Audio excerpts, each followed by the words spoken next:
Welcome back. Question. Could the Defense Department be next on the list of the Trump administration's efforts to wage what it calls a war on waste? That's a quote.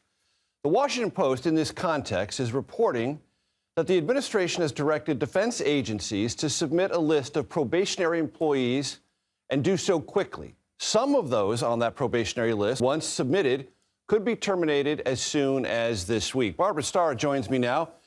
She is a longtime Pentagon correspondent and is currently a senior fellow for the University of Southern California's Annenberg Center on Communication, Leadership, and Policy. Barbara, my notes tell me that there are about 950,000 civilian employees with the Department of Defense.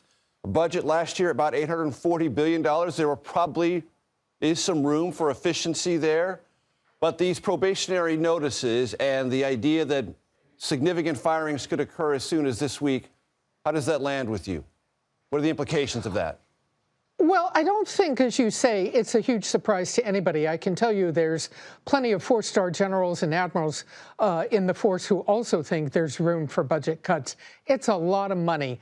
And nobody, I think, is opposing what they believe, and everyone has an opinion. Of course, there's sensible budget cuts.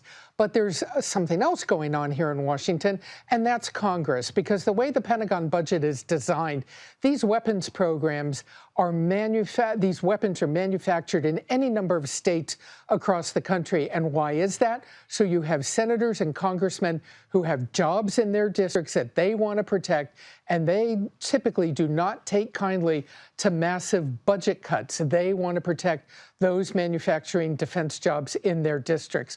So there's going to be a long way to go to get this all done. As for the probationary employees, you know, this is something that is really having such an impact across the federal workforce.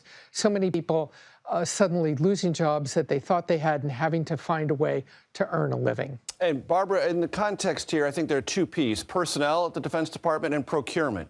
You know better than I do that procurement is where the real money is, and there are ways to find weapon systems that can be manufactured more efficiently, less costly. It's been a constant story at the Pentagon. That's where the real money is, isn't it?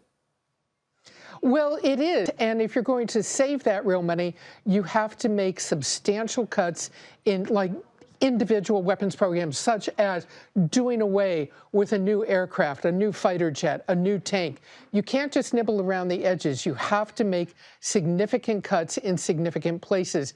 And I don't think there's anybody who thinks there may not be room for that. But again, those defense manufacturing jobs, that's bread and butter for both Democrats and Republicans on Capitol Hill. They're going to want to preserve those jobs. So Pete Hegseth, the new Secretary of Defense, is going to have to really go a long way towards convincing Congress that the strategy the Pentagon has can do without these new weapon systems. This is going to go far beyond the message points and the sort of PR discussion we've been hearing from Hegseth so far. Now the rubber meets the road. He's going to have to explain what the defense strategy is behind these potential cuts. And there have been some shock effects that the Department of Government Efficiency has had to recall, rehiring people on nuclear weapons watch, rehiring some people dealing with bird flu at the Department of Agriculture. If there are these 30% cuts in personnel at the Defense Department, and they're done with the sort of breathtaking speed that they've occurred at other agencies, might that have some effect on issues related to national security? Well, I think inevitably it will.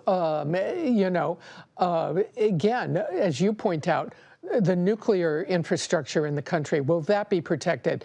Will the rapid response forces across the world that would deal with crisis in Korea, a crisis in the Middle East, a crisis beyond what we have with Ukraine in Europe, will those be protected? Will families be protected? Remember, when Pete Hegseth just several days ago went to Germany to visit the troops, very unusual. He walked onto a base in Germany and he was greeted with protesters from the families, the U.S. military families who live there.